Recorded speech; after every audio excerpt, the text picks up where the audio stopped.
Hi everybody, you're listening to the Khandaan podcast by the You Podcast team, a bi-weekly podcast revisiting the movies of Amir Khan, Salman Khan and Shah Rukh Khan. Every show we pick a random year from 3 decades of collectively 300 films the Khans have done and let our listeners vote which movie we should talk about.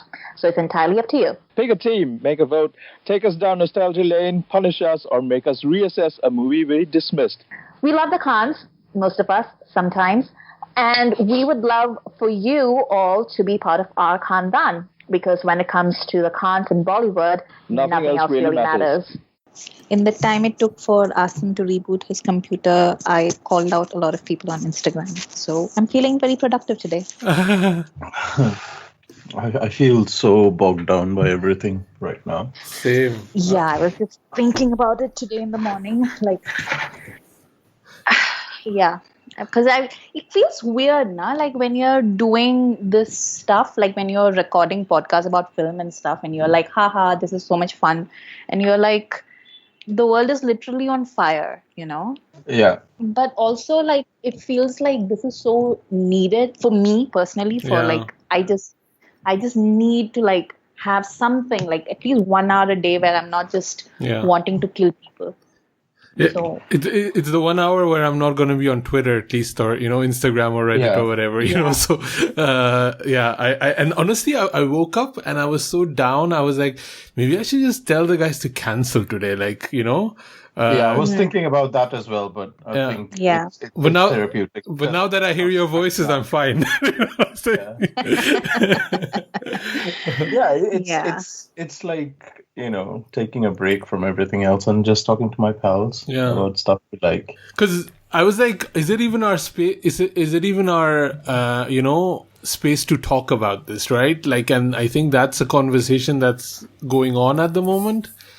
And like, I know I am choosing to not speak and then just amplify or, RT or like, but I don't know what I can say. Like my state, like how I feel is cops are bad. The government is bad, like they're evil. Like the capitalism is. So all of that is not. My train of thought was like, I was watching these videos of stuff that's happening in New York right now, and people like in the NYPD is just bulldozing through people, and people are protesting outside Trump Towers and stuff. And I was thinking like, fuck man, even Brooklyn Nine-Nine is a propaganda show now, Yeah. It's just, the only way it can exist is it's in some sort of parallel alternate universe, and it's totally fantasy. And I've actually been thinking a lot about that actually, because I watch a lot of cop shows and because I watch a lot of murder mystery shows, right? Like that's and I watch Elementary, which is completely NYPD again. Yeah, so. Exactly. And there's like so many of these, right? Like, because I grew up like watching a lot of Law and Order, and then like just like things that are just been on the air for years and years and years. Yeah. And it's just stuff that I don't even like give my entire attention to. It's just playing in the background as I'm doing like other stuff, or I can watch like like back in the day when I still had a TV and a cable TV connection, and I used to watch stuff on TV. Like there would just be these marathons that would run all day, so you could just sort of veg out in front of it, like you could just get your snacks, and then you could be on Twitter, you could be doing your work, whatever, but then in the background, you would just have this going the entire day.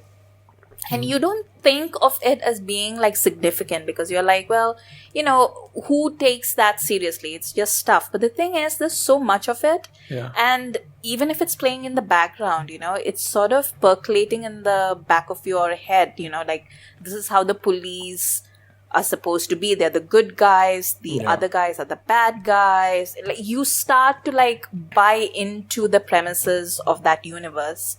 And then when you meet it in real life, you're like sort of conditioned to just go along with it. And then every so often, like something that like this happens and you're like, yeah, because I have the privilege of allowing that to be, because I don't have a real life history of interactions with the police. You know what I mean? Like, even when I was living in the United States or I was living in the UK or wherever, like, I live a life where I do not have to interact with the police. In any, like, not on a daily basis, not in any meaningful ways, like nothing. And even if I do interact with the police, even though I'm a person of color, and I imagine like that would be a factor in my interaction with them, let's face it, like, I do have class privilege. Like, that is something that anybody, like, you meet me for 5 minutes, anybody can tell. So it's like, I know, like, whatever it is, like, the majority of people who have those sort of interactions on a daily basis, their lives are extremely different than mine, and their interactions are different than mine. And those experiences are valid. And like, when they say that, you know, like, cops are bastards and stuff, like, they mean it, and they say it from like their lived experience. And watching this kind of stuff, like, you know, like what Sujoy and I watch, it really messes with your head after a while. And it really is propaganda. Yeah. Because I'm watching, I just finished watching Bosch, and I'm also doing a rewatch of The Wire. And in both these shows, just in the last few weeks, there's been the storyline that a cop has been killed by or hurt by drug dealers while doing an undercover bust, and all the cops get together to hunt down and hurt, you know, black people. And you're on the side, I mean, you see, you're not that you're on the side of the cops, but it humanizes that side of the problem, right? Oh, these guys are just doing their jobs and these ruffians are shooting them and now we take revenge, right?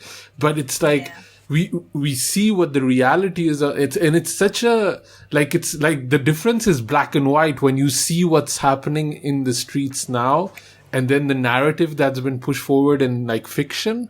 And it is what you say. It's just propaganda. There's nothing else. And like, also just the luxury of that story and those sides being humanized while the other side isn't being humanized, right? And it's conditioning for all of our years. I mean, you know, I'm 40 and I've heard the same narrative for 40 years now. You know, how is that not going to affect me? And I still don't trust the cops at all, because I do have bad interactions with them all the time. I grew up with bad interactions with them. So I don't trust them at all. And I think, but it doesn't compare to what, you know, black people and black men are kind of going through in the States, at least at the moment. It's insane. It's insane. And that's also another thing, you know, like, I've seen a lot of white Europeans talk on Twitter about like, oh, like, at least this doesn't happen where we come from. And I'm like, I have people of color who are from Europe, and I can tell you, like, that's just bullshit, man. Like, in the UK, in France, like, and then you're the only Belgian that I know. So like, if through you, like, I've heard about all the things that goes on in Belgium. But I'm just like, are you kidding me? Like, are you trying to tell me that that's just selective memory, isn't it? Or actively selective memory, you know, just delete out whatever reality you want to live in and delete everything else out, and just trying to live sane in your bubble of ignorance. Because something needs to break, right? Like, I think, you know, we're at that tipping point, I feel like, although I felt it a lot of times, but like, just like the pandemic combined and the lockdown combined with this, it was just like, it's a powder keg everywhere. Like, it's now there's stuff happening here in Peckham. There's going to be another Black Lives Matter rally in central London next week, I think. And it's popping off, you know, and then you have so many bad takes, like Shruti Hassan today, right? Like, oh no, was it Shruti Hassan or was it? No, Shruti said. Shruti, yeah. It's not just her, you know, Athiya Shetty and like all these other people. Like, if you don't know what a hashtag means, like, it's 2020, at least like surf it and see what it means. Okay, like, give me some context though. I totally missed that. Oh, they all started tweeting all lives matter. Oh my god. Yeah. Okay. I guess like they woke up in the morning and like Priyanka and Karina were getting roasted for the Black Lives Matter tweet. So they were like, oh, like, I know how we can sidestep the criticism. We'll just say all lives matter. Okay. And I'm just sitting there like, what is wrong with you people? Why don't you just shut up? Like, it's not hard, you know. All you need to do is like, who in their right minds is calling up Atiya Shetty and being like, excuse me, miss, what do you think about the state of the world today? Did anyone ask? No. Nobody's even asking her about her own projects. Just shut up and sit at home. But no. All lives matter. Oh dear. Yeah, so this made us feel good, right? This kind of conversation. We're so excited now. Oh god. I mean, it's best that we just talk about something and see how it goes, you know. And then, like, I watched a few things because it's so weird. I watched Kamyaab and I watched KAALA BAZAAR. Of course you What did. is KAALA BAZAAR? So KAALA BAZAAR is it's Anil Kapoor and Jackie Shroff, directed by Rakesh Roshan after he made Khoon Bari. I watched Betaal. And Amrita, what did you watch? I watched nothing. I watched literally nothing. Every time I'd sit in front of my computer, I'd be like, oh, maybe I should watch something. And then, like, I would just read, like, Am I the Asshole? Or, like, watch Bon Appetit or something. Like, I just couldn't be bothered to watch anything. I don't have the mental bandwidth. Like, I don't have the attention span. I don't know how all of you are, like, watching stuff. But I can't sit and, like concentrate long enough to, like, follow anything. I'm just like, working almost 50 hours a week. So I'll just veg out in front of the TV, just totally zone out. And then I go back on Reddit or Twitter and just like, I'm in outrage and then go back to watching stuff. It's like that, yeah. But I also watched Hannah Gadsby's new Netflix special, which was great. Yeah. I wanted to watch that Kumail Nanjiani and Issa Rae film, Lovebirds. Yeah. I wanted to watch it. I was going to watch it this week, and then I couldn't do it. Sujoy, you wanna start with Betaal, because I'm actually quite curious how that went. Oh, it's a terrible one. Oh dear. So Betaal is the new Red Chillies produced Netflix horror zombie series, which is directed by Patrick Graham, who's also done Ghoul for Netflix before, and it's only 4 episodes, and it's got, on paper it sounds like a fun show because it's got like British officers who were buried in a cave after the 1857 revolt, and then it was cursed by a spirit called the Betaal, and the villagers of that area were protecting the cave so that the power doesn't leak out. But then come to present day India, some developers are trying to build some sort of a development complex in there, and they try to excavate this stuff, so they get into fight with the villagers, and they end up basically waking up all the zombies, and then this private defense company has to go into fight with the zombies, and the protagonist is played by Vineet Kumar. And what should I say that can salvage this from anything? Because it's so terribly written, and it's like it has some scares, but overall it's just so disappointing that so much production value, so much money, and so much effort has gone into making this, but it amounts to nothing. And yeah, I don't know what Netflix is up to, man. There's hardly any quality control when it comes to series like these. And like, it's 4 episodes, and like at 40 minutes, it's almost like a feature-length movie. And so they try to cram in a lot of things, but it's too crowded. It's very, very unclear. The characters are not appealing at all. I don't end up rooting for anybody, and also it ends on a potential second series for it, and like just focus on doing your job for this series, Yeah. And it's just nothing at the end of it. And I think a lot of like Ghoul, I think I did like Ghoul when it came out. And I think that also had like 4 episodes or 6 episodes, but it was supposed to be feature length and then they cut it and re-edited. But it had those ideas of, like a post-apocalyptic totalitarian state, that I thought those ideas were good, and Radhika Apte was good. But I just always feel bad for that actor from Betaal. I don't know. I feel like always like pity. Like what's his name? Yeah, Vineet Kumar. Yeah. Yeah, like I don't know. He's like he has like the worst of luck, and he's like always like working so hard and sincerely in these projects that aren't gonna go anywhere.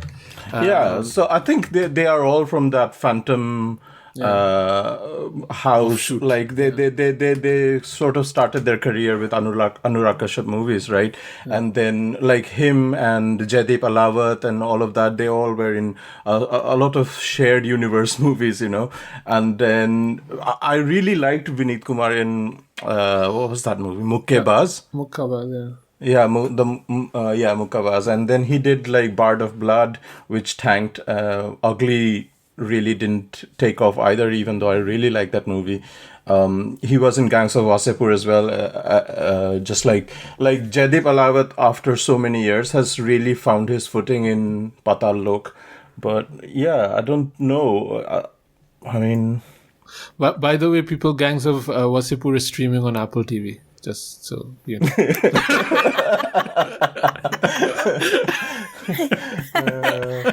Okay, thank you. I think that's cue for me to tweet Anurag Kashyap. Where's Ugly? It's and they like, but it also makes me like, is there a way for Indian horror like as a genre, like, because that Bhoot movie, Bhoot movie came out, Bhoot Ship, whatever it was, Bhootni Ka Ship, the one with Vicky Kaushal, that tanked, and I think it's a weird one because I feel like there's a new generation of a lot of these, I feel, male Indian writers like that have now, they have a huge interest in horror, and then now they want to create Indian horror. And nobody has any other, like, nobody's interested in it. Like, keep making it. No, because I think like in Hindi, what you're talking about is like Hindi horror. And Hindi, it's always been a B film territory, right? Like, I think Mithun is, I think, the only big star that I can think of in the past, say 40, maybe 50 years, who's done like big time horror movies. Otherwise, I mean, it's been the Ramsay genre for him. Basically. Yeah, it's basically been the Ramsays, and then it's also been a very easy way to incorporate porn, I think. So there's like, an entire industry about like, basically it's horror movies, but it's basically a way to incorporate scantily clad women, and like, it's usually like bad things will come and like get you because, the woman that you're having this affair with is actually a witch or a snake or a zombie or like something in disguise, and is going to like eat your face while you're in the throes, basically. So that's basically been the way that Hindi has handled it. But who the industry that does horror very well, or at least tries to do things with horror, is Telugu.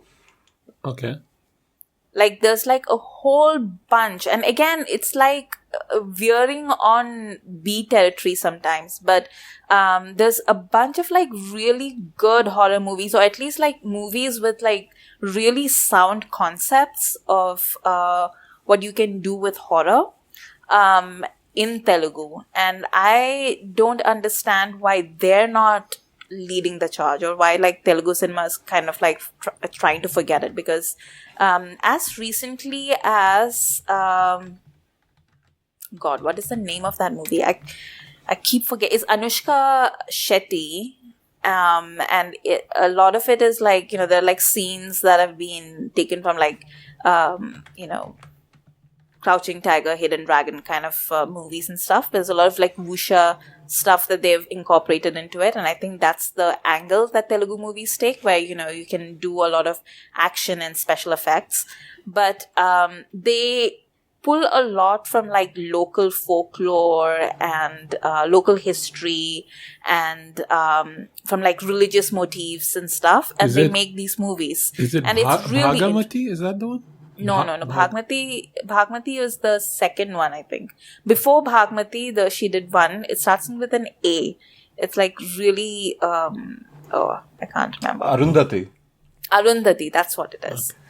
And Arundhati is, it's basically about this. It's Sonu Sood actually, is the sort of this devil, sort of like unquiet spirit kind of a thing, and it's really like, when you find out like the twist in the tale, where you find out like what Anushka is supposed to be doing and like what she did in her past life, it was pretty damn metal. I like that movie a lot.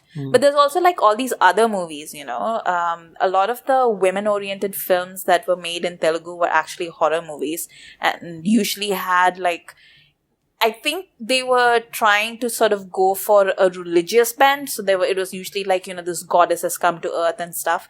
But it's actually pretty scary, a lot of them. So, yeah. Because what I'm hearing from you is like Telugu, and I think that actually feels a lot of times the case for South Indian cinema versus Bollywood, is that they seem to be able to dig into their kind of local stories and like national stories and culture much better, where I feel the Hindi horror seems to be derivative of Hollywood horror and done really badly with shitty budgets, not as good makeup, and just stuff that we've already seen. That's what it looked like when I'm hearing to you, because Betaal and all of these other shows that have come out that have been horror, I feel I've seen 28 Days Later, I've seen this stuff before in other ways, unless it's Go Go Agon, where there was some unique twist, like an Indian twist to it, but that didn't take off because I don't think they executed it 100% correctly. Like that happens a lot with Raj and DK movies sometimes. But otherwise, it is kind of like Ramsey kind of movies got better, and now we're just making cheaper versions of stuff we've already seen. And to me, it doesn't interest me, because also I don't feel they can push the boundaries as much as Hollywood. You're basically, if they're making now 28 Days Later was scary 20 years ago, right? And now they've moved on to, let's say Midsommar or Hereditary, which is now, the last few years have been quite scary movies, but that's not going to get made in Hindi cinema, or like even the Saw, or like the really, really horrific, gory, horror movies that came out. That's just not going to get made.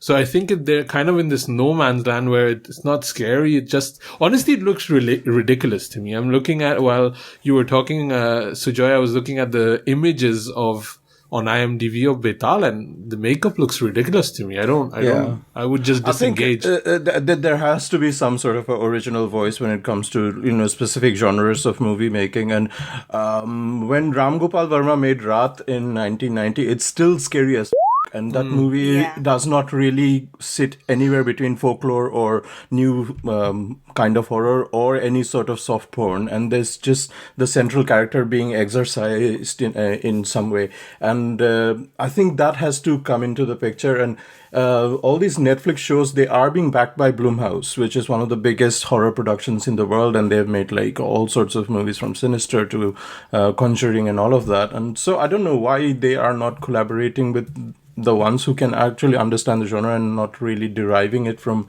some sort of a source that already has worked before, And I think that's also why that movie with Rajkumar Rao worked, because it had a definite point of view. You know, like they had a perspective when they were making that film. It wasn't just that, oh, we want to do a bunch of jump scares and like have people dressed in costumes. Like it wasn't like that. It was like, no, there's an actual thing that we can, like a societal, political thing that we can explore with this film. And I think that really worked, you know? You mean Stree? Is that the one you mean? Rajkumar? Yeah. Right. Because horror, like, you know, it's like science fiction and fantasy. Horror is also an excellent vehicle to explore issues in society, you know? And that those are actually the most iconic horror films of all time, are the ones that actually talk about society and our fears about it. So that is an aspect that I feel like Hindi film really doesn't get. Like they see the jump cuts and the scare, but they're like, oh, we need to like put our ass on the line. That's a little bit, you know. Betaal talks about one aspect of our society, and when like the main character played by Vineet Singh, he's about to blow the zombies with a cannon. He says, because these soldiers are all dressed in British soldier uniforms, and he's about to blow the cannon, he says, "Ye le hard Brexit benchod," or something like that. Wow. Yeah. So a bunch of writers really decided that they will have to include this punchline, you know. It was so terrible. But because you posted a screenshot, and I wasn't sure if they're actually using like you know, something, a reference to just India or Hindi, and then they've translated as Brexit. No. They actually say Brexit. Yeah.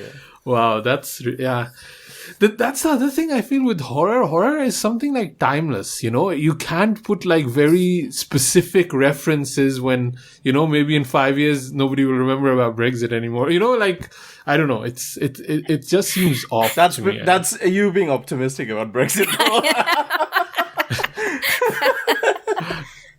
I mean, as a punch. Yeah. Anyway. Moving on. Tell us about Kamyaab.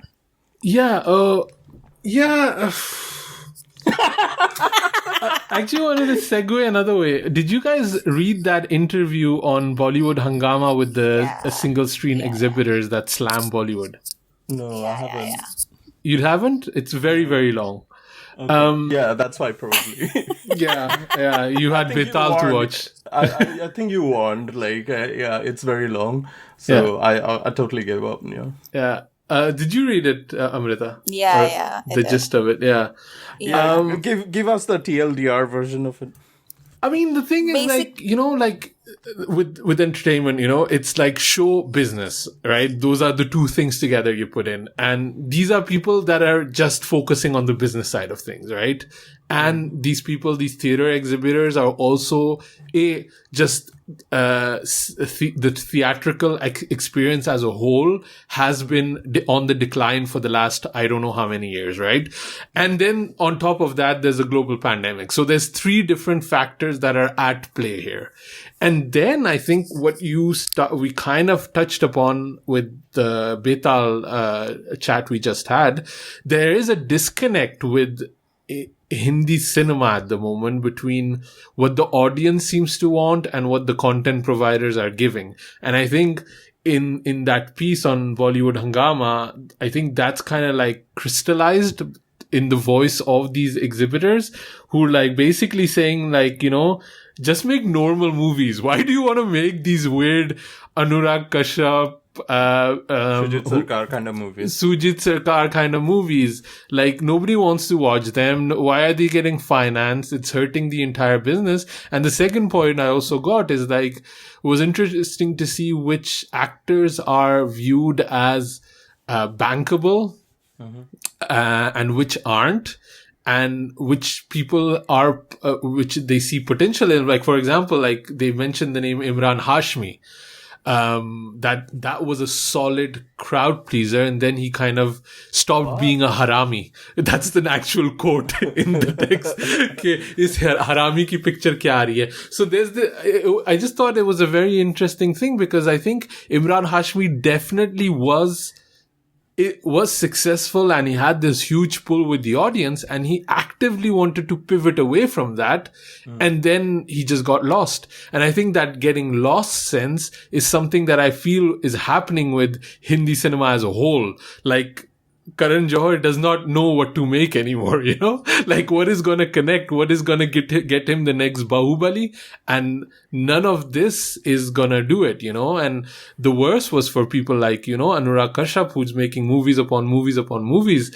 And they're saying, you know, it doesn't work. And even these exhibitors then get locked into these deals with studios where they have to show the movie and nobody's gonna come. And like, I saw a lot of the sentiment they were saying, I was kind of agreeing with. Like, the idea that, you know, Ranbir Kapoor and Hrithik Roshan need to work more and make more movies. I agree with that. That's a sentiment that I've expressed on the podcast a lot of times. Yeah. You know, they need to work more and they need to make more, like for Ranbir, they were saying just make normal movies. And I get that. I get what they're trying to say. I love a Jagga Jasoos, right? I enjoyed Bombay Velvet, but I totally understand why Ranveer Singh has, you know, has passed Ranveer. He's left him behind, basically, right? Because he is doing the Simba. And then he is doing the Gully Boy. And Ranveer isn't doing that, you know? Well, Ranbir, I think, is just acting and acting and acting. But the thing is, like, none of his movies are getting released. So, like, everybody thinks he's lazy. But I think he's been shooting for, like, Brahmastra for, like, I don't know how many years. And then he's been doing that Dakat movie for I don't know how long. And then he's doing some other thing also that I can't remember. I think that movie with Love Ranjan, which keeps getting postponed. So I think, like, it's not that he doesn't want to work. It's just that he chooses these projects with, like, hugely problematic directors and then, like, nothing gets made or, like, delivered on time. So then, I don't know, like, Ranbir does need to come to Jesus. Like, that is true. He needs to, like, take a good look at his career and be like, what am I doing? Yeah. But, you know, like, a lot of the stuff that they were saying in that article, as I was reading it, it was so indicative of the fissures in Indian society, because you have this crowd online, which has a very, you know, different taste in movies than, say, the crowd that would go to a single theater. And for the multiplex crowd, like, honestly, like, the multiplex owners, they wouldn't have the same reaction to these movies, because for multiplexes, the major business is the concession stand, which is what is the business model in the West. And that is the same thing that they've got in the, in India as well. So, you know, you're paying 750 rupees for one ticket in, say, a multiplex in Delhi or Bombay or whatever, versus, say, 35 rupees or 50 rupees for a ticket in a single screen theater. That is like a cool, like, you know, I don't even know how many times the difference is. So there's a difference between, like, they need to get the asses in the seats, so to speak, to get to turn a profit. Whereas for the people in the multiplex, I mean, they're going to pay that amount of money to come in and watch the movie. Plus, on top of that, they'll buy the popcorn, they'll buy the, you know, the bhel puri that costs 150 rupees, which you can find for like 10 rupees outside. Like the same kind of stuff. Like they're making money hand over fist based on, like, say, a fraction of the audience that the single screen theaters are saying. So I get what they are saying, but it's not as simple as these people need to make more movies, and they need to make more movies that are, you know, targeting this particular market. I don't think. My question is, like, did the article ever mention that Radhe will be the savior of us all? No, I think they're mentioning, you know, they did mention Suryavanshi, which they have a lot of faith in Rohit Shetty, which I understand, fascism sells. But the thing is, like, Akshay makes 4 movies a year, right? And like, if Hrithik is making 1 movie every 3 years, there's a disconnect there, right? And was Super 30 the movie that it didn't even work, right? So no, like, I think it was a big hit. No, I mean, in the article, they're saying it wasn't. They throw some shade at it. Like, I don't know how big it was. It wasn't, I'm not, like, about the specifics of it. That's what the article is saying. But I'm just saying, you know, like, they want war. They don't want Super 30. They don't want what was the guzarish? They don't want guzarish. They barely even want Zindagi Na Milegi Dobara, right? They want war. They want two actors coming together. They want to basically bring us back to the 80s, right? Yeah. When business which is understandable, because there is a movie called Malegaon Ka Superman, and it starts with like these mill workers. They are like looking forward to Friday to watch the new release, and they are like fighting to get into the single screen, and that is a totally different crowd mindset than we are accustomed to in the cities where we go to multiplexes and stuff. And they want that double hero ka dhamaka rather than, you know, Zindagi Na Milegi Dobara, trying to talk about daddy issues. I mean, there's a reason why Bhojpuri cinema does really well. I mean, they do a very simple concept, and it's meant for a certain type of viewer. And I don't want to sound like very classist or something, but, you know, like, there used to be a time when Hindi cinema knew how to deliver for both. But I think over the past, say, 20 years, and I honestly do think it has a lot to do with people like Karan Johar and their very stratified idea of what cinema can be, you know, like this is for this crowd, that is for this crowd. Like back in the day, we just had one kind of film and then we all watched it and then we all enjoyed it or we didn't. It was as simple as that. So I think over the past few years, it's become like cinema, like people have become more fractured, and then cinema has sort of become fractured with it. So I understand their pain, but I don't see how only one aspect getting fixed would change all of that. So this is a kind of an interesting quote, just to round up this conversation. But I do feel obviously there's also like a lot of problematic viewpoints that these people seem to have. But here, we released Chapak in only one show. The distributors were very angry with me. They wanted me to screen 3 shows, but I was adamant and said nothing doing. Same with Panga. Ultimately, what happened? They lost money, right? The intention, however, behind making Chapak was to make money. So why are these fools not able to understand they should come up with content that would be massy? I don't know if there's a way to make Chapak massy. Like, you know, so like it is also the idea of if Panga bhi nahi chalni, Chapak bhi nahi chalni, like you only want Dishum and you want, like they specifically mention an Allu Arjun movie, and we were talking about that last week, that's been doing gangbusters, and they're also saying how, you know, Telugu cinema and like South Indian cinema will take over Hindi cinema if things keep going on, because a lot of these Allu Arjun movies are being redubbed in Hindi and they're still doing gangbusters and they've been running for 2 years, and Chapak nobody wants to go watch. So, and I do feel there's like a misogynistic lit undercurrent without mentioning anything there that they're doing. But yeah,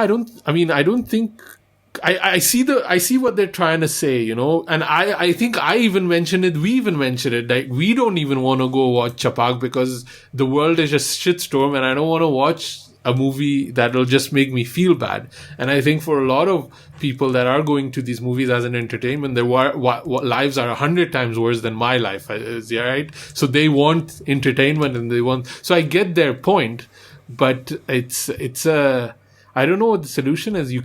People do also want to watch Chapak. Like these are important movies to be made. And I think there's just that disconnect between the show and the business part of things in this article. And also, like, I mean, I hate to, I can't believe that these people haven't seen the writing on the wall, but for at least the next 1 year or so, single screen cinema is like basically screwed. You know what I mean? Yeah. Like, people don't have enough money to eat. You think they're going to go watch a movie? Like, how? And we can't trust like single screen cinemas to sort of maintain social distancing. But that's something we care about. Like, look at the lockdown, how it's breaking at its edges now. People don't give a crap. There was a party in Hackney yesterday. Like, people were partying in the street. Like, these people will go to the cinema. You know, like, I think we think about social distancing. We're not going. We're being careful. But there's a lot of people, the moment the screens open, they will go. Because they think, oh, if the government has said it's okay to go, we can go. You know, they don't think about social distancing or, you know, hand sanitizer and all that. They've been waiting for months and months to watch, you know, Akshay Kumar beat up Muslims, and they want to see that, you know. So, kitna wait karayega yaar? Like, you know. So, which brings me to Kamyaab.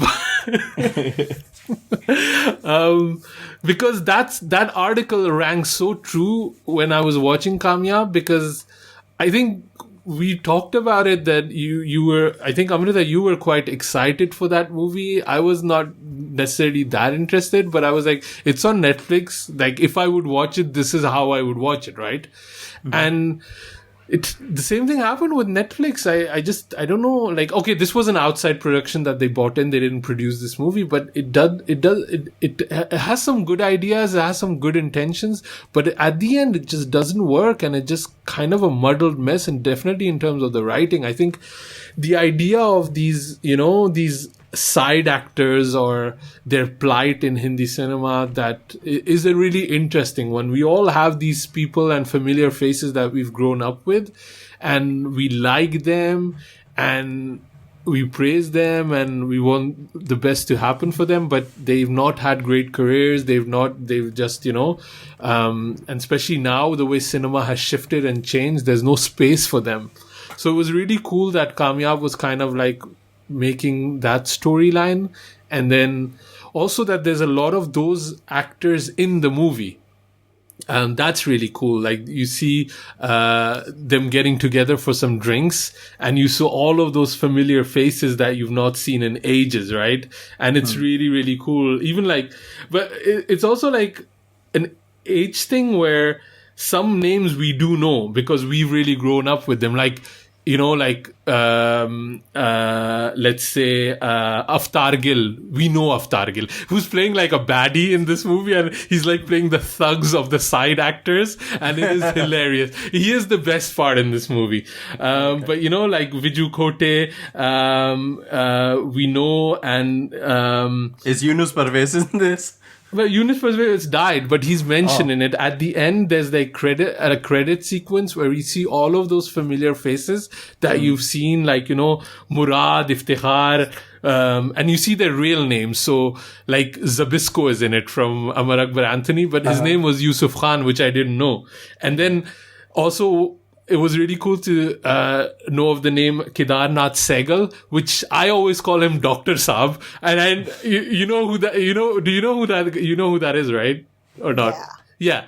So it's just cool to kind of put that name together. But I think there's certain names that we think of and we know, and then Tuntun was in there. And I was like, everybody knows Tuntun, right? But I'm sure there's a lot of people now that don't know Tuntun. So it's kind of like, playing those both eras in cinema where we know people, but people watching it now might not remember Iftikhar or even Tuntun. And there were some other names that I thought, oh, this guy is quite famous. Why is he even in the list? But they were.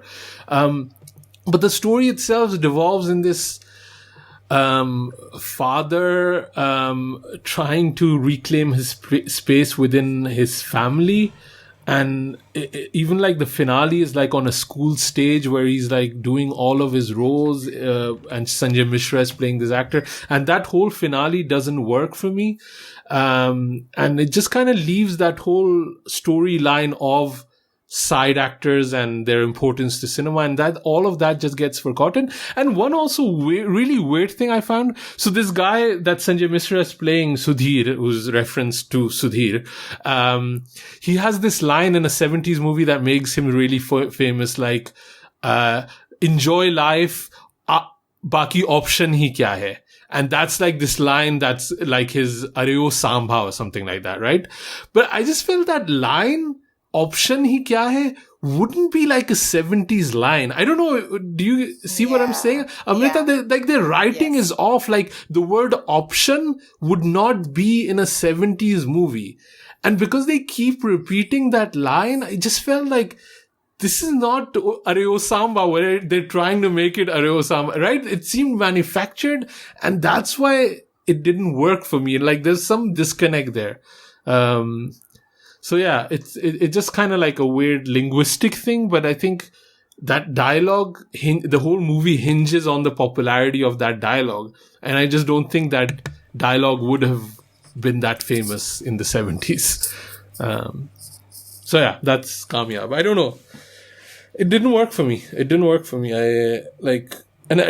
think it's kind of that artsy crowd kind of, I'm, you know me, man, I'm not like an artsy guy. Like I need like, massy shit. What?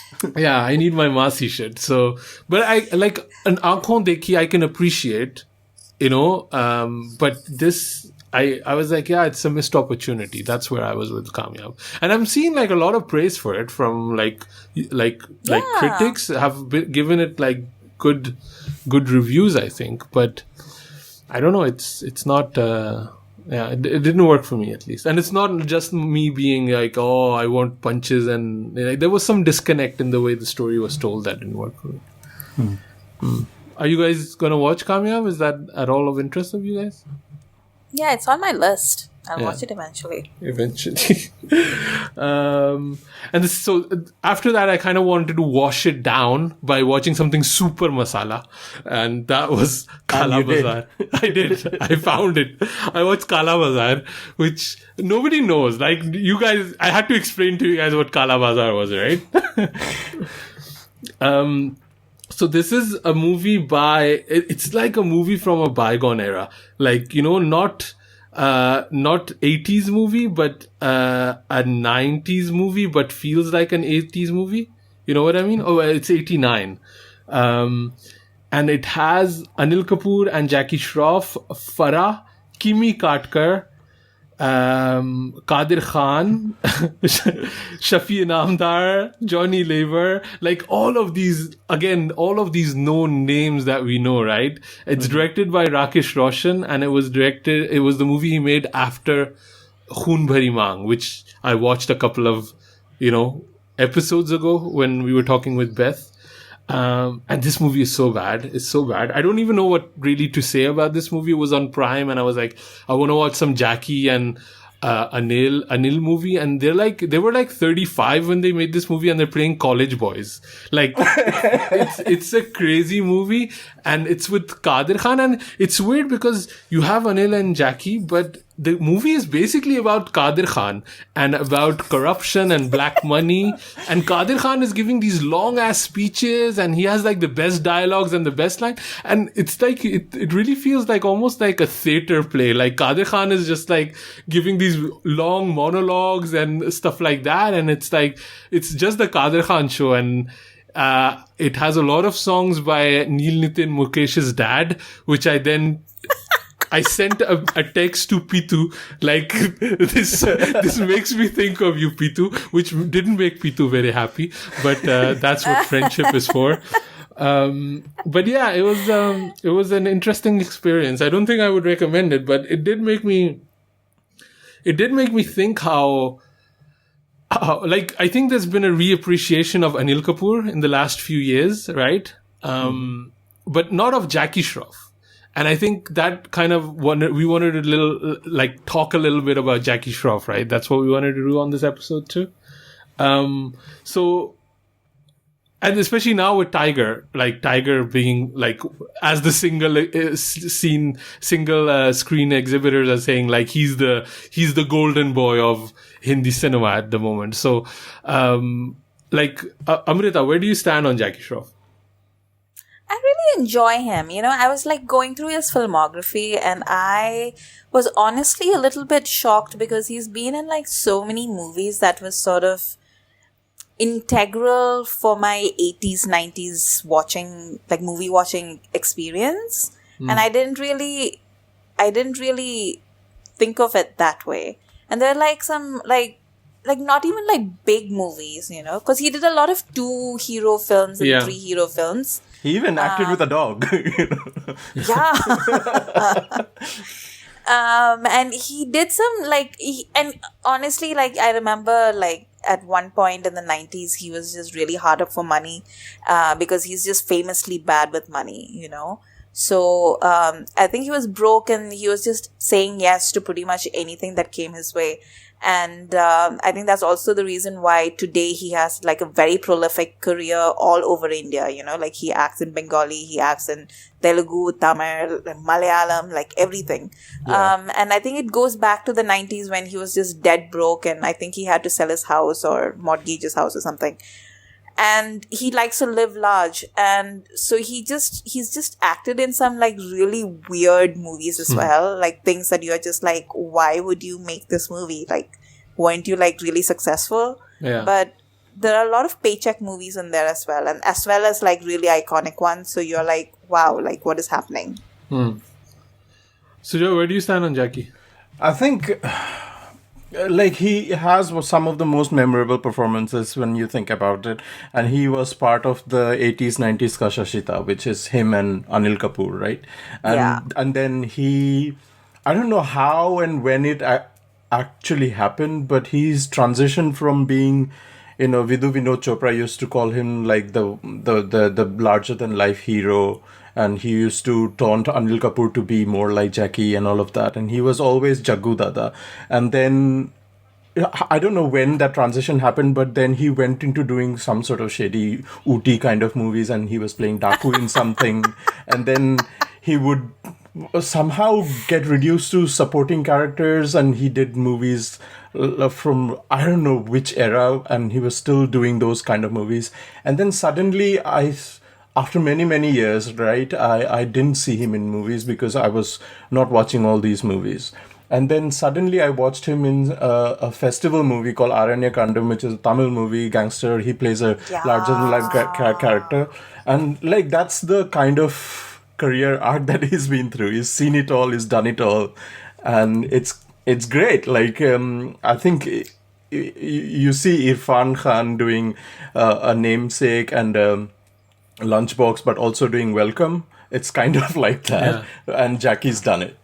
And he's in still fact, I think like Jackie, some of his best work as an actor has been in other languages. Like Aranya Kandam, he's really good. Like that's a really good movie, and it's like, you know, like we've talked about this before, right? Like you've seen Super Deluxe, right, Asim? Yes. Yeah. You really liked it. Yeah, so this is like the same director. His first film was Aranya Kandam. And like he also was in Bengali. Like he did this movie called Antar Mahal. Sujoy, have you seen it? Yeah. I've heard of it, yeah. And he's so repulsive in that film. Like I hadn't seen a Jackie film in a long time, and I saw that film, and then I was just so repulsed by the character that he plays. And it's funny because like Jackie is like, you know, like he was the sex symbol of the 80s, right? Like everybody was like, ooh, kya personality hai. And then you see him in Antar Mahal and you're just like, ew, gross, because he's just this dissolute zamindar, you know, and he's got this little young wife and everything, and you're just like, ew, gross. And he does such a good job in that role as well. And it's crazy because he's such an instinctive actor. Like when he talks about his work, it's very clear that, you know, he's not like an intellectual or anything about it, but he's just got so much raw talent. He's fascinating to watch. And also like he never was in any shape or form trying to defend the hero image. He was always there to just bear it all, you know, and that's what he does. And one more thing that I would definitely like to add to the Jackie Shroff legacy is the polio ad that went viral many years ago, and the outtakes of that when he said Moshichi, and that just encapsulates everything that I love about Jackie Shroff. I think he's such an, and I don't think he gets enough credit, you know, I think especially like the younger generation, I feel, because they've really missed out on that 80s thing, and he hasn't got like a revival like Anil Kapoor has. And I also think he's just like more, like Anil is classier than Jackie, you know, he's like Jackie isn't, and which is interesting because even in he's seen such shifts in his career. Like he started out as the Gunda, like, right, hero, and going back to that, and then suddenly he became like the rich, educated man, like, you know what I mean? In movies, like he was like the rich guy, like Rangila. Think of Rangila, or you know, even the one I was watching, Aina, KAALA BAZAAR. He was like the big brother, the educated one, the rich one. And it's funny because he's not that guy at all, as mentioned in that viral video, or, when we see him now, he was definitely not that guy, but he was very credible as kind of like a well-groomed, cultured. Ram Lakhan. Yeah. And it's just kind of funny, all of those shifts. And Ram Lakhan is kind of, I feel, that turning point in his career. I was going through his IMDb, but Ram Lakhan was kind of probably like a gift and a curse, which really set him up in these two hero projects. And after that, he's always either a side character or the secondary lead or the big brother. And that was such a massive hit, but he became always second fiddle to, even Sanjay Dutt in Khalnayak or anything like that, Rangila, like we mentioned, and he never kind of got back to main lead after that, unless it was in, smaller projects or more daring projects. So it's kind of interesting. But what are your kind of like favorite movies for Jackie, or like if people haven't really delved into Jackie, which are the movies you would maybe recommend or not recommend? Sujoy, what do you think? We've already talked at length about Rangila. I like Rangila. Ram Lakhan, Khalnayak, Parinda. Aranyakandam is one to check out for everybody who is really interested. And what else? If you like romance, then you should watch Aina. Like that's like it's like a very weird YRF project. Like nobody remembers that it's a Yash Raj Productions thing, but it is. Right. Yeah.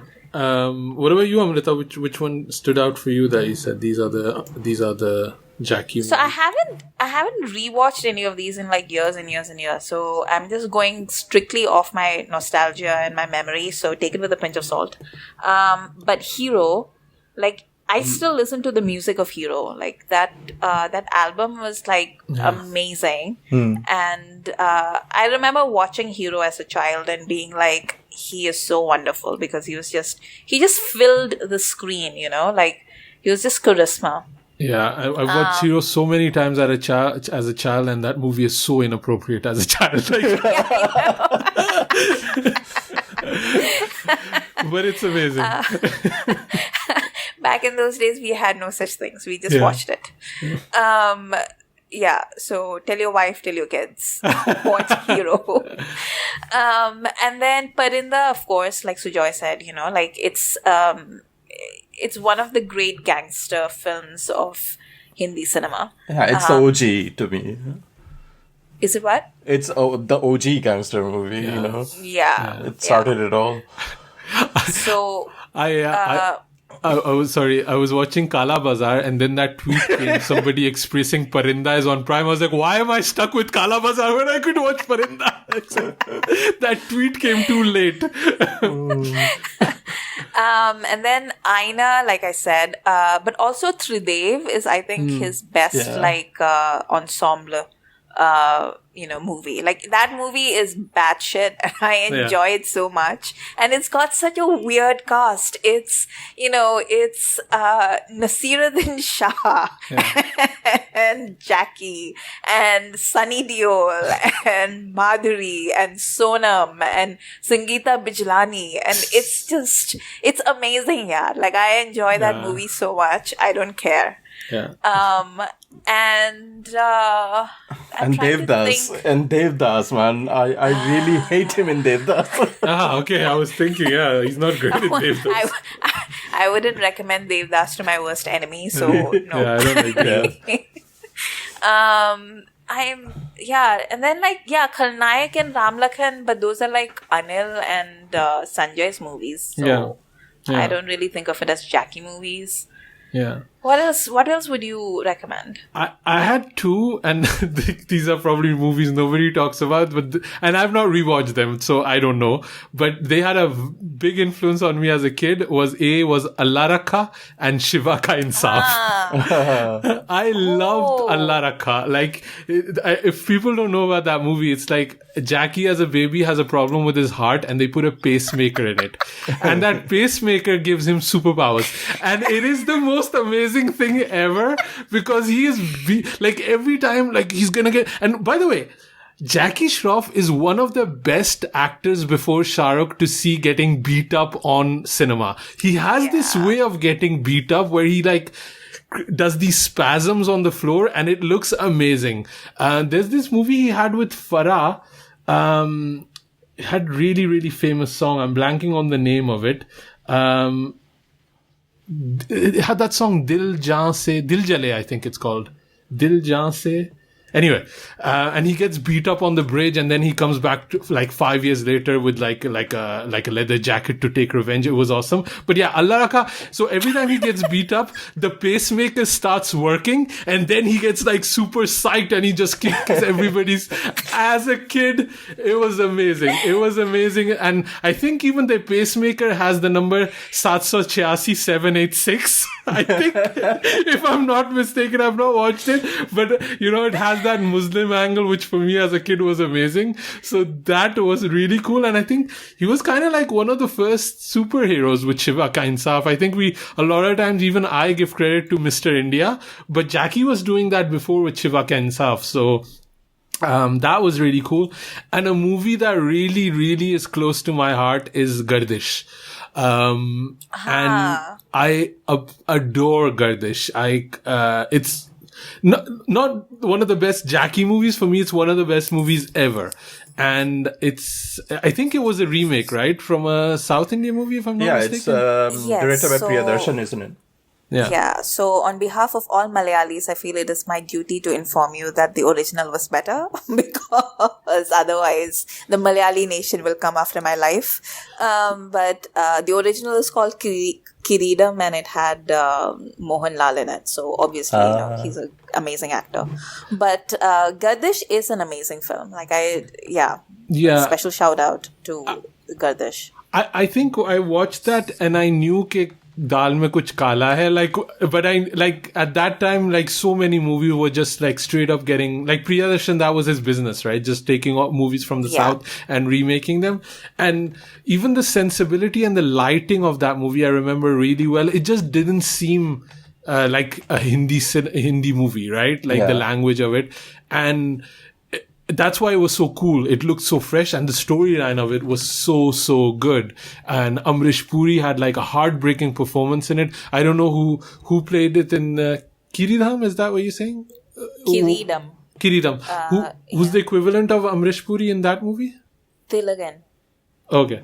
But yeah, Amrish Puri's was so good. And he had Amrish Puri had these two roles as a broken dad in this one and in Ghatak, at the same time. And he was he was breaking my heart the way Amrish Puri was in those movies. And that's why I love Amrish Puri that much. It's not from his Haveli Pe Aao villain era. It's from that era,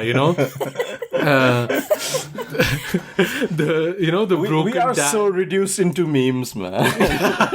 It's your fault, man. It's your fault. But that era of Amrish Puri, just before he kind of passed away, he did some of his best work. So it's not only about Jackie in that movie, but it's about how it's shot, how it's so different from, other contemporary Hindi cinema. And Jackie is amazing. And Billa Jillani, man, that was like a thug for the ages. And I think a lot of people have not seen Gardish. I don't even know if it's streaming anywhere with subtitles, but if it is, it's on YouTube, but no subs though. Yeah, I think it's one of those movies I even recommend to non-Hindi speakers that are what's Bollywood like? I recommend Gardish a lot, because it's such a good movie. So those are the kind of three that I had. But I also 100 Days. He was in 100 Days. I like 100 Days. Oh my God. I thought about 100 Days and Allah Rakha, and then I was it might be too specific to the 80s, Yeah. Because some of the things that we grew up watching, Asim, it really doesn't translate to a lot of people. Even Desis. Today, when they watch it and they're like, what do you mean you watch this? And I'm just what do you mean you don't like it? Try explaining Teri Meharbaniya to anybody who's in the grew up in the 90s. I was what the fuck? The dog is supposed to avenge, huh? Yeah, but I think this is what happened with when we were talking about Duplicate too, right? Like it's very hard to, reproduce nostalgia because I didn't watch Duplicate then, and now watching it for the first time, it just didn't work. But you had to be in that era, and then if you do, but I don't know. I think Gardish would still work. Like I don't know. Yeah. I should watch out for the original one. Was Mohanlal fitter in that movie though? Like, No. see, You don't watch Mohanlal for his beauty. You watch him for his acting. See, I understand that, but for me, it's just always been a disconnect. Like, I cannot, He was thinner, if that's what you mean. What? Sorry?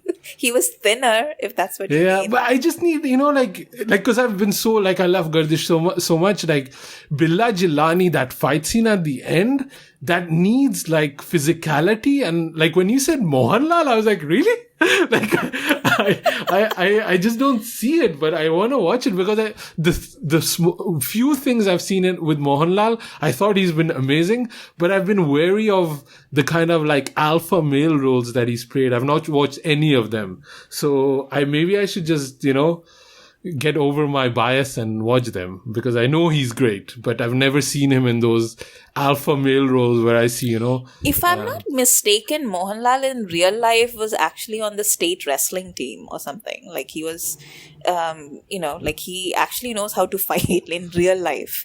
So I think he'll be okay. Okay. Interesting. Yeah. I just see him from the side inspector from Company and stuff like that. Yeah. That's how Mohanlal is set. But I see even somebody recommended Lucifer the other day and I added it to my stream, but then the summary was this young guy takes on this thugs and I was like, what? Mohanlal? I was like, no.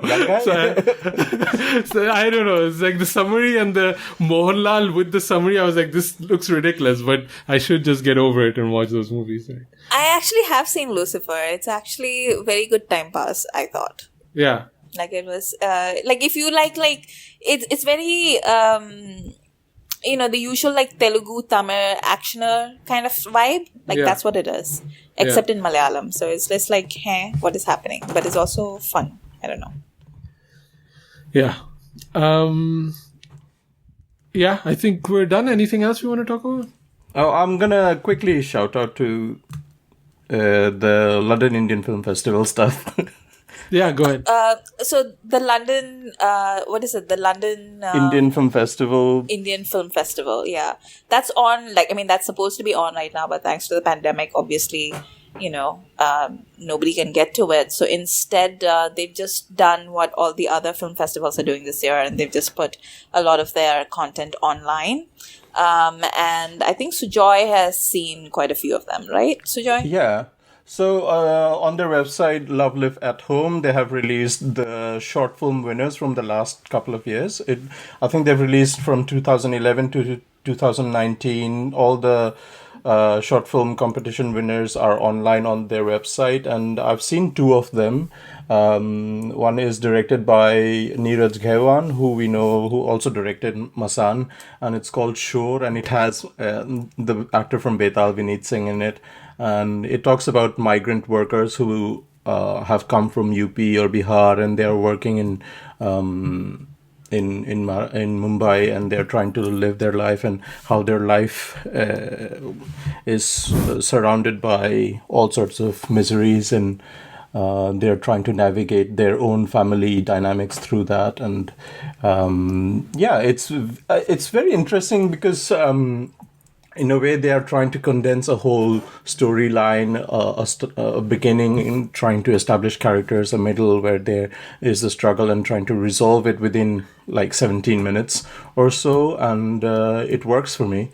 And I think being economic in the structure of a short film storytelling format is really challenging. And these movies have done really well in establishing that.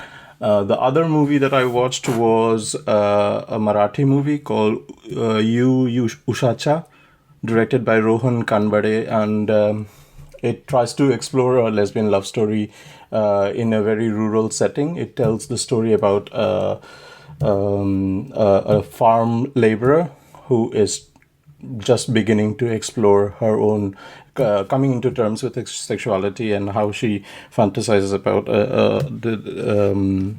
the teacher of her daughter, and then comes to terms with that, and it does it beautifully. I would recommend both these, and you should check out the other ones that are on lovelifeathome.com. And they've also posted a lot of their previous lift talks that they did at the BFI. And those are really, really interesting. There's a Farhan Akhtar one, there's an Irfan Khan one. There's a Mani Ratnam one and a Santosh Sivan one as well. And they go quite deep, and I think because they're also speaking with people that know what they're talking about. And I've been to those talks, and they are really interesting. They're not the way a lot of times Q&A goes, where you just have audience members, pontificating about the movie instead of asking like a smart question.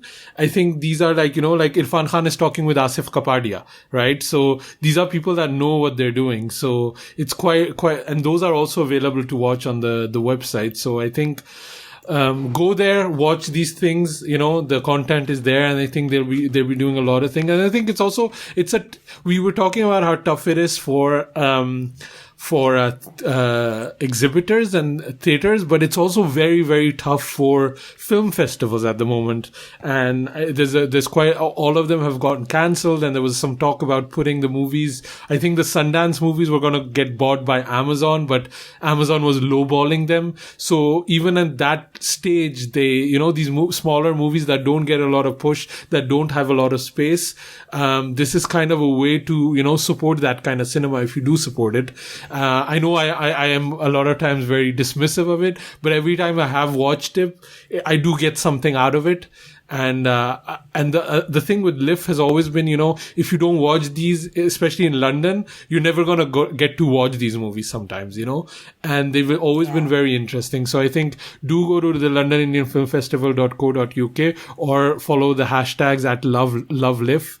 And I think you can find some really interesting things. Even just sign up to their email list, and they're going to be sending some new things around. So I think the whole festival is going to be online actually. So you should sign up. So that would be good. Amrita, where can people find you online? You can find me on Twitter at AmritaIQ, and also the YouTube channel Amrita by the Book, where you can find me talking about all things related to books. I love the saga one you did, the video. Thank you. I was thinking of you because you just read it, right? Exactly. So I was like, a book that I've actually read. So I watched it. It was really cool. So I think people should definitely check it out. And I think also it's cool that you are, it's kind of this baby steps in your channel, but you are not just like specific to one genre. You are also adding graphic novels and stuff like that. So I think that's really cool.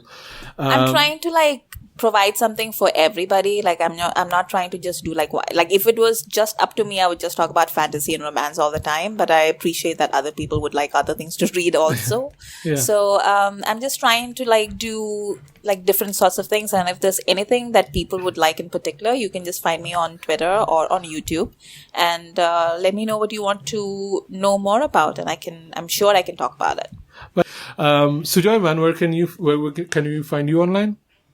I'm on Twitter and Instagram at @9e3k. Great. And you're also going to be soon on TikTok? Is that happening? I don't know. It's too much work. I don't know if I have that besharamness in me to do TikToks, but I've been thinking about creating some sort of behind the camera stuff, but I don't know. Video is just another ball game. I really don't know. We'll see. Yeah, your TikTok promotional cycle is longer than the release of Brahmastra, man. Just get it done. And I'm at Asim Bernie. You can drop us an email at youpodcasting@gmail.com or leave us a review on Apple Podcast. Also, so many people from Savan are listening to us. Heart to you guys and heart us back. I don't know if they can leave us a review on Savan, but that's really, really cool that you found us that way. One note though, I have to add now, we're at the end. I I know we have so many listeners in India. Can you guys leave us like a review, positive or negative? I don't know what it is, but our reviews in India are terrible on Apple Podcasts compared to the ones we're getting in the UK and in the US. And it might be that you just don't like us and you're still listening to us, which is fine. But otherwise, just drop me an email at youpodcasting.com at gmail.com, because I'd really love to hear what's going on in the ears of our Indian listeners, because it was just interesting to see the difference in feedback between both those reviews. So, and Amrita and Sujoy, man, get your people, man. I don't know what's happening there. Pakistan is not allowed to leave reviews, so I can't even tell my people to do anything. So anyway, we'll be sending pigeons.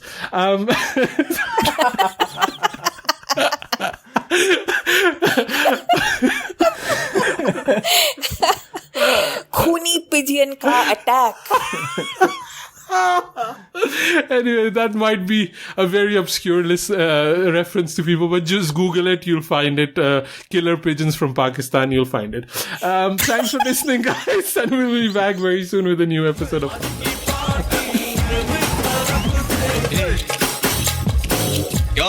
Khandaan Podcast on the acting. Girl, you're